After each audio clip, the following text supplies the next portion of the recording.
పొగడాపు తేనెలతో పొదరిల్లు కడిగేసి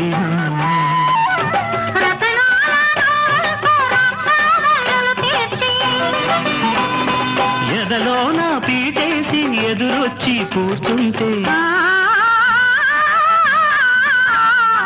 సొదలేమిటే రామ చిలక, సొదలేమిటే రామ చిలక, సొగసిచ్చుకో సిగ్గుపడక, సొగసిచ్చుకో సిగ్గుపడక.